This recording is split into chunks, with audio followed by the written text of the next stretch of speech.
بسم اللہ الرحمن الرحیم۔ عزیز طلبہ، آج ہم جماعت داہم کے نئے سلیبس میں غزل نمبر 2 جس کے شاعر مومن خان مومن ہیں اس کی تشریح کرنے جا رہے ہیں۔ تو سب سے پہلے غزل سماعت فرمائیں، اس کے بعد ہم اس کی تشریح کی طرف بڑھتے ہیں۔ مطلع دیکھیے پہلے،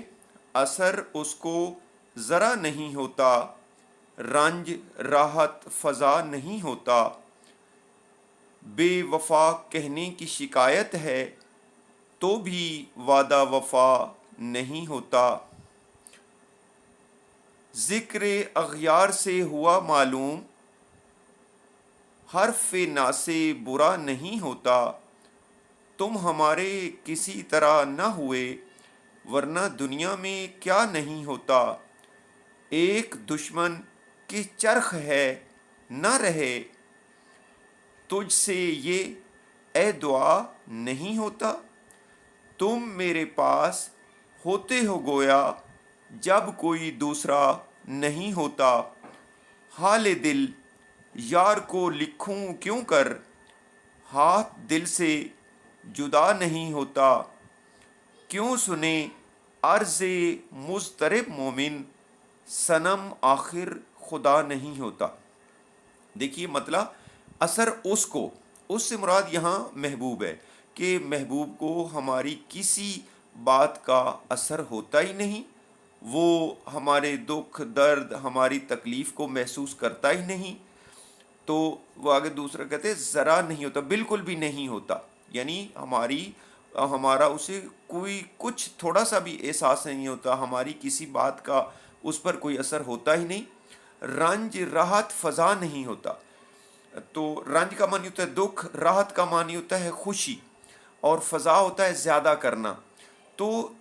رنج ہم اس کو بتا چکے ہیں کہ بھائی یہ جو دکھ ہے، یہ جو رنج ہے، یہ جو تکلیف ہے،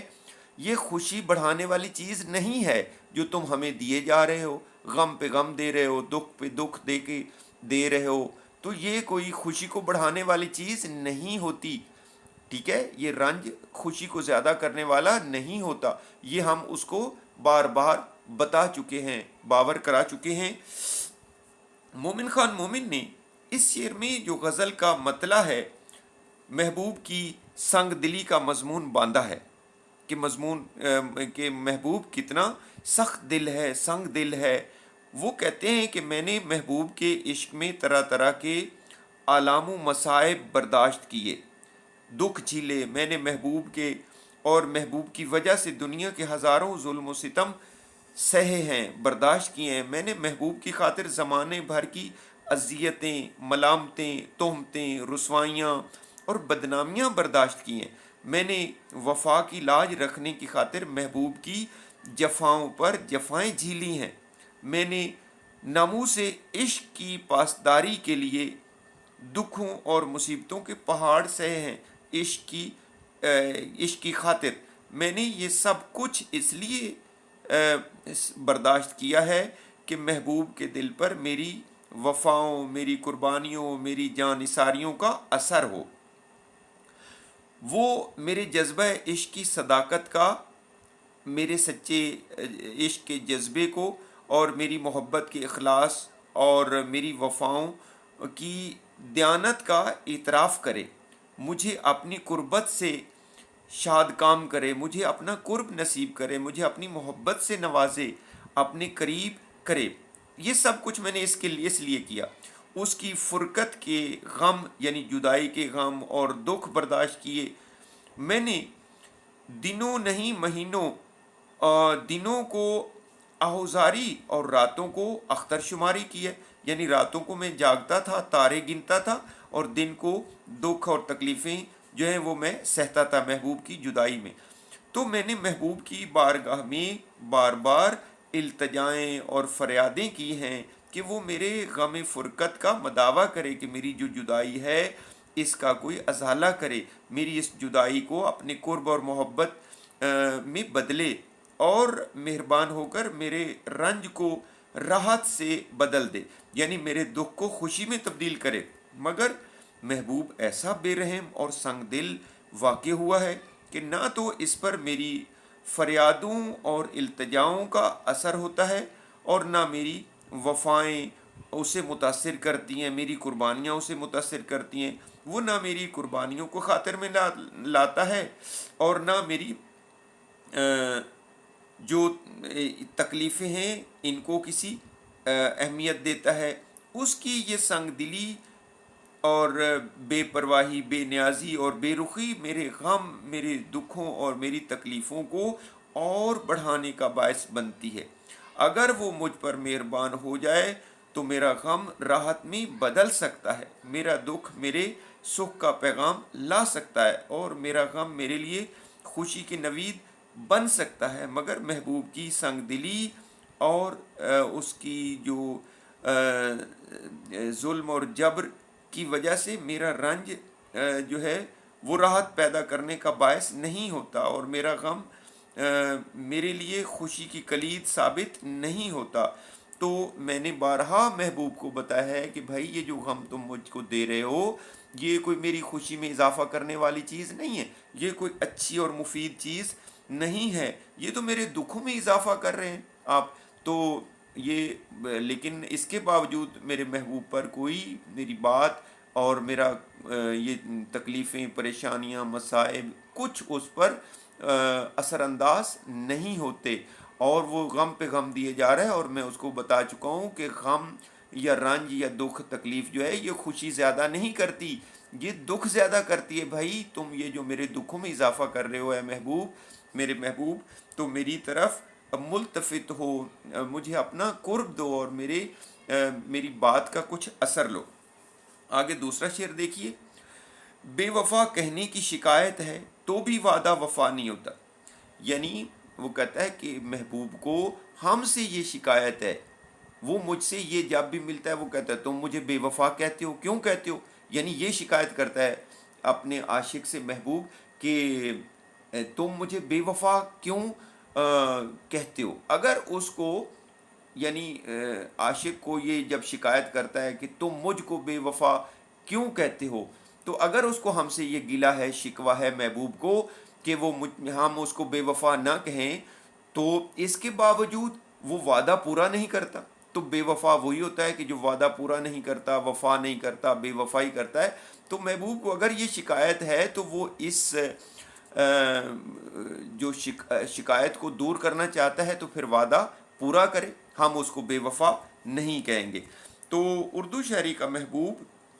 بے وفا، ستمگر، ظالم اور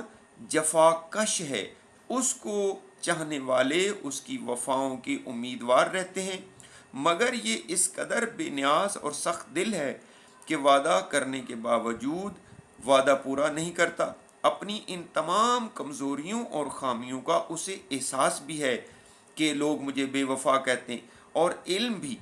ستم ظریفی یہ ہے، ظلم یہ ہے کہ وہ خود اپنے اندر وفاداری کی خاصیت پیدا کرنے کی بجائے اپنے چاہنے والوں پر بے وفائی کا الزام لگاتا ہے کہ تم مجھے بے وفا کیوں کہتے ہو۔ اس شعر میں مومن محبوب کی شخصیت کی اس ڈھٹائی کی طرف اشارہ کرتے ہوئے کہتے ہیں کہ اے محبوب، تو نے ہمیں بے وفائی کا طعنہ دیا ہے، ذرا سوچ تو یہ الزام کس پر آنا چاہیے؟ کیا تو نے کبھی ہم سے وفا کی؟ کیا کبھی تو نے اپنا وعدہ پورا کیا؟ کیا تو نے ہمیں ہماری خواہش کے مطابق اپنا وصل، اپنا قرب جو ہے وہ ہمیں دیا، یا اس کا موقع کوئی دیا؟ اگر ان تمام سوالوں کا جواب نفی میں ہے، نہیں میں ہے، اور یقیناً نفی میں ہی ہے کہ تو یہ تمام باتیں کبھی کرتا ہی نہیں، وعدہ پورا ہی نہیں کرتا، وفا کرتا ہی نہیں، تو قرب اپنا دیتا ہی نہیں، تو پھر ذرا غور کر کہ تو بے وفا ہے یا ہم۔ تو اس میں یعنی عاشق نے محبوب کو یہ باور کرنے کی کوشش کی ہے کہ تمہیں یہ تو ہم سے گلہ ہے کہ مجھے بے وفا نہ کہو، لیکن اس بات پہ تو غور نہیں کرتا اے محبوب کہ یہ کیا مجھے جو الزام یا شکایت اس کو ہے کہ یہ مجھے نہ کہیں، بے وفا نہ کہے، تو اس نے کبھی ان تمام باتوں کا ازالہ کرنے کی کوشش کی ہے؟ اب دیکھیے ذرا تیسرا شعر، ذکر اغیار، غیر کی جمع ہوتی اغیار، تو وہ کہتا ہے غیروں کی زبان سے یہ معلوم ہوا، ذکر اغیار سے ہوا معلوم، یعنی جو لوگ غیر ہیں، جو دوسرے لوگ ہیں، وہ کہتا ہے ان کی زبان سے ان لوگوں نے یہ باتیں بتائیں، غیروں نے یہ بتایا، ذکر اغیار سے ہوا معلوم، حرف نا سے برا نہیں ہوتا۔ حرف نا سے ہوتا ہے نصیحت کرنے والے کی بات بری نہیں ہوتی، یعنی جو غیر ہیں، جو عام لوگ ہیں، وہ کہتے ہیں ان سے بھی، دشمنوں سے بھی یہ معلوم ہوا کہ کوئی نصیحت جو ہے وہ بری نہیں ہوتی۔ دشمن بھی اس بات کو سراہتے ہیں، تعریف کرتے ہیں کہ کوئی اگر آپ کو اچھی بات کی نصیحت کرے تو اس کو قبول کرنا چاہیے۔ یہ جو ہمارے دشمن ہیں یہ بھی اس بات کو تسلیم کرتے ہیں، اور ان کی زبان سے ہمیں یہ معلوم ہوا کہ بھائی نصیحت جو ہے وہ بری نہیں ہوتی، نصیحت کوئی بھی کرے، اچھی بات کوئی بھی کرے تو اس کو پلے باندھ لینا چاہیے، ٹھیک ہے، اچھی بات کو قبول کرنا چاہیے۔ یہ دشمنوں سے بھی ہمیں یہ معلوم ہوا کہ نصیحت، اچھی بات جو ہے وہ ہر جگہ ایک یونیورسل ٹروتھ ہے، وہ سچائی ہے، اس کو قبول کرنا چاہیے، نصیحت کرنے والے کی بات بری نہیں ہوتی۔ تو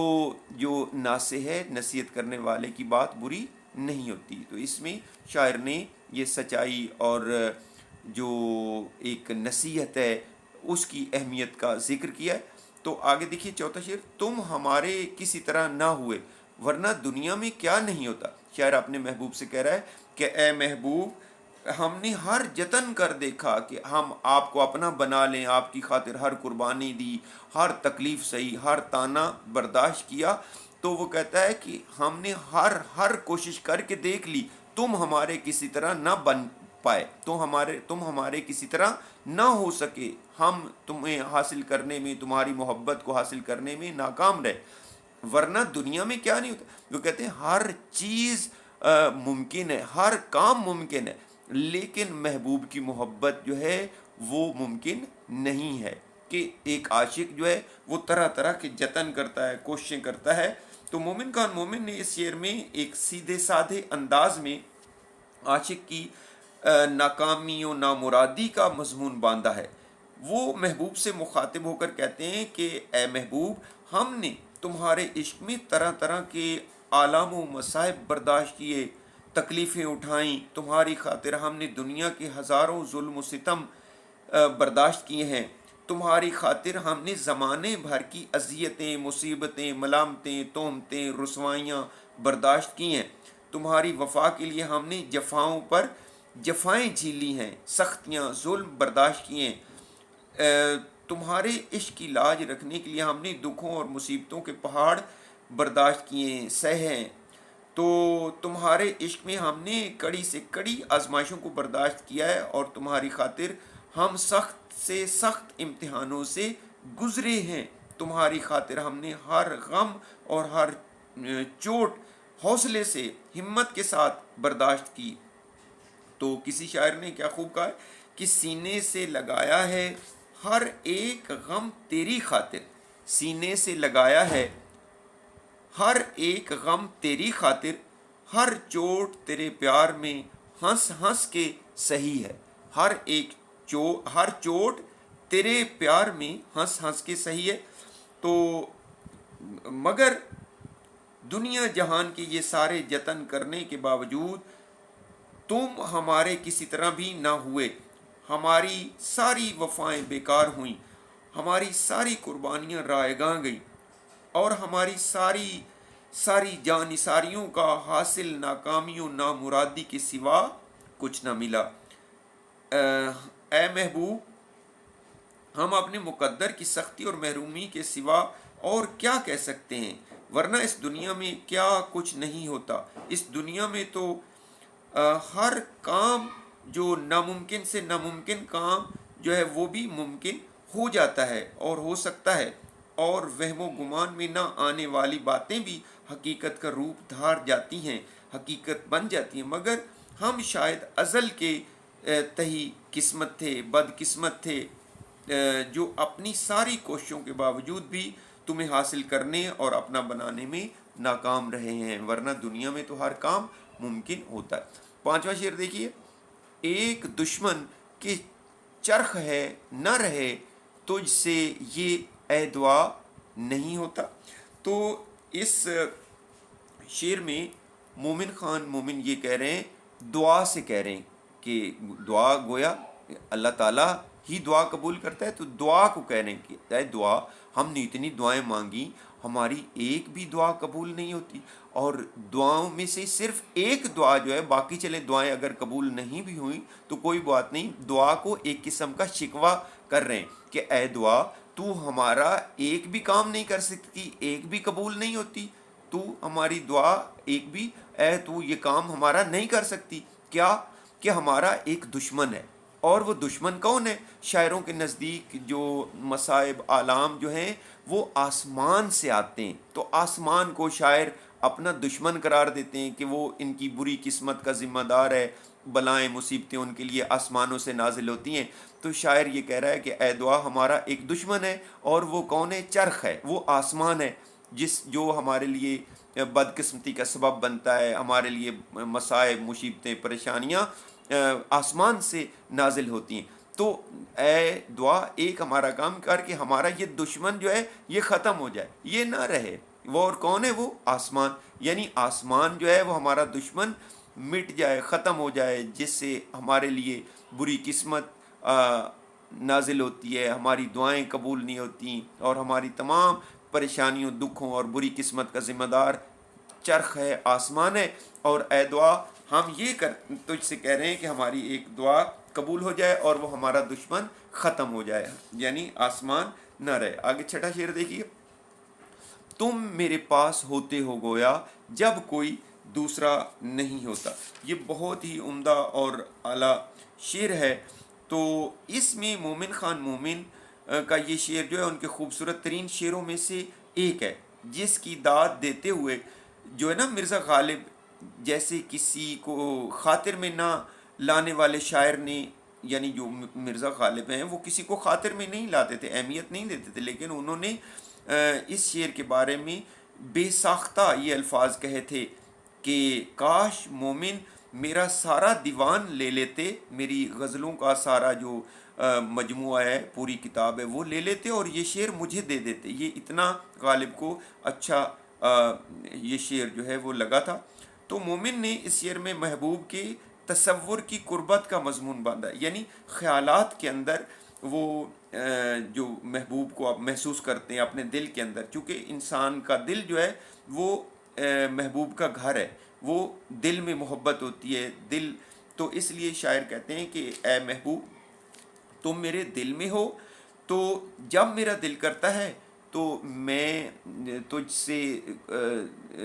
کوئی بات کرنا چاہتا ہوں، تو تم تنہائی میں جب میں کچھ گنگنانا چاہتا ہوں، تم سے بات کرنا چاہتا ہوں، تو تم میرے دل میں ہو، تو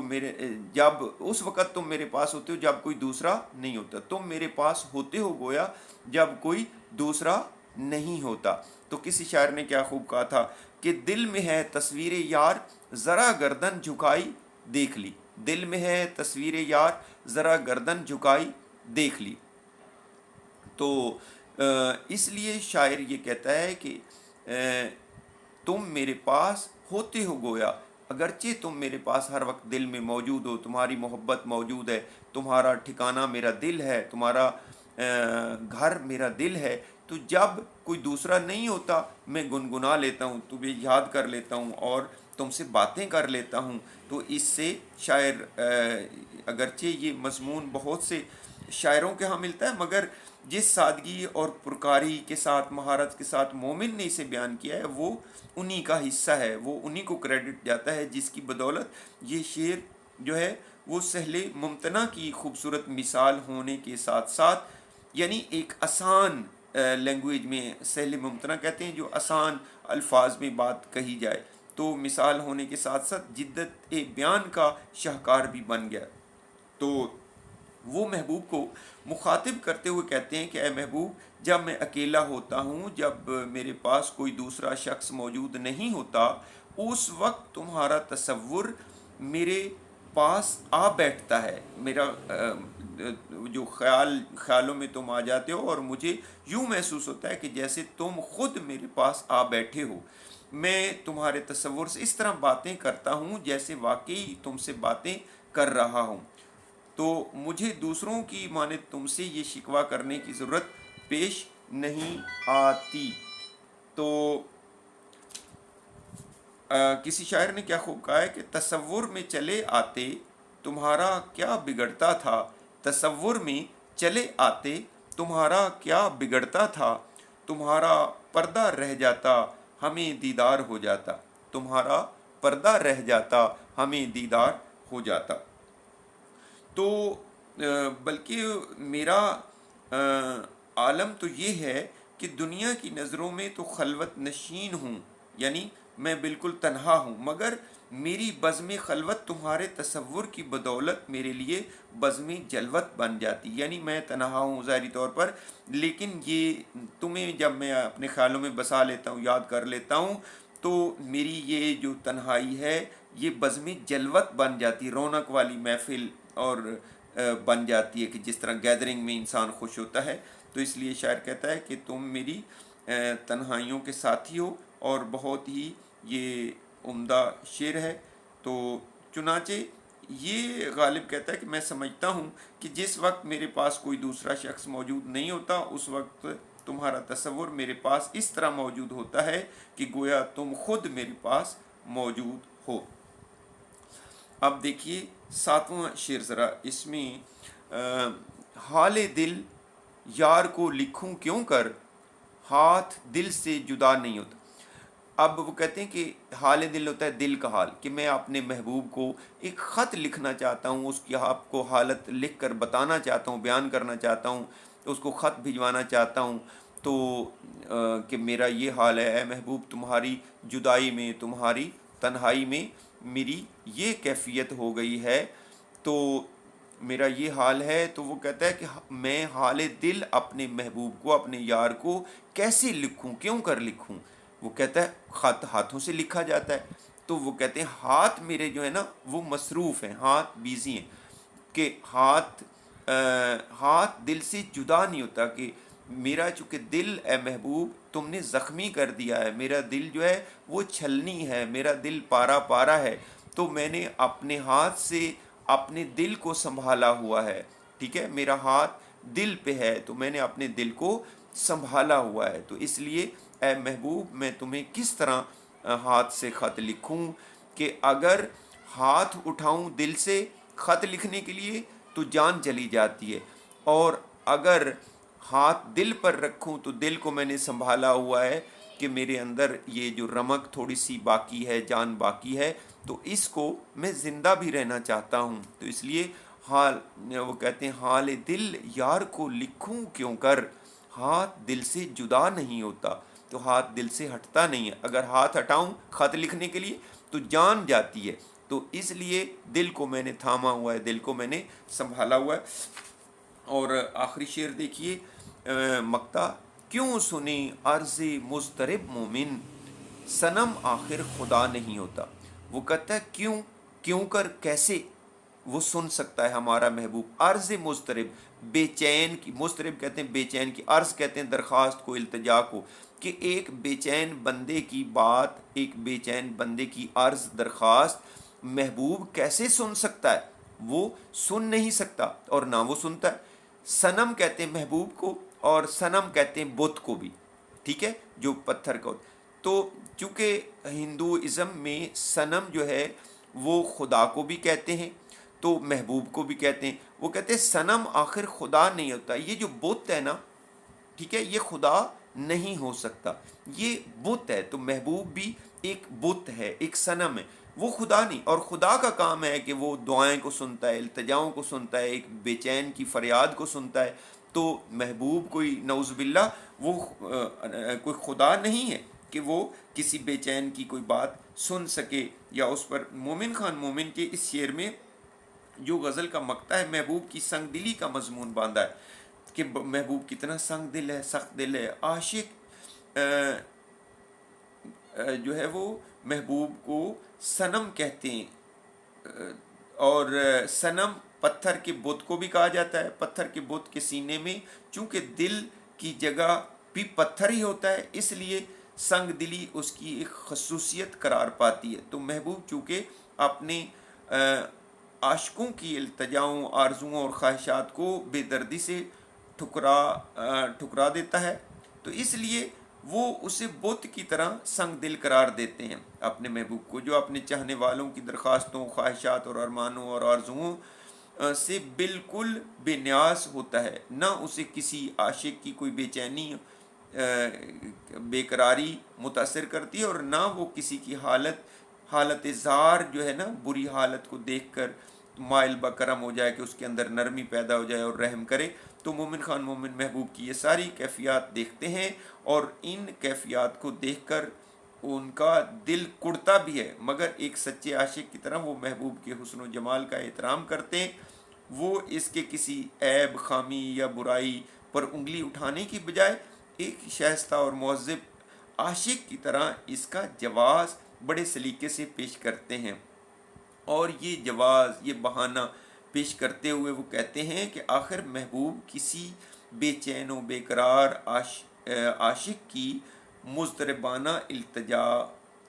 کیسے سن سکتا ہے؟ کیوں سنے وہ؟ کیسے سن سکتا ہے؟ وہ کسی عاشق کی حالت زار سے متاثر ہو تو کیوں ہو؟ وہ اضطراب کے مارے ہوئے عاشق کی درخواست پر توجہ دے تو کیوں دے؟ تو محبوب تو صنم یعنی بت ہوتا ہے، اور بت جو چاہے کچھ ہو مگر خدا نہیں ہوتا. تو لوگوں کی التجائیں اور درخواستیں سننا اور انہیں پذیرائی بخشنا اور قبولیت دینا تو خدا کا کام ہے. تو محبوب کا ہرگز یہ کام نہیں ہے. وہ آخر اپنے عاشقوں کی التجائیں سنے تو کیوں کر سنے، کیسے سنے؟ وہ نہیں سن سکتا، کیونکہ وہ محبوب ہے، وہ بت ہے، اور التجائیں اور درخواستیں سننا وہ خدا کا کام ہے. وہ تو بت ہے اور خدا نہیں ہوتا. تو یہ غزل ہم نے مکمل کر لی ہے. Thank you.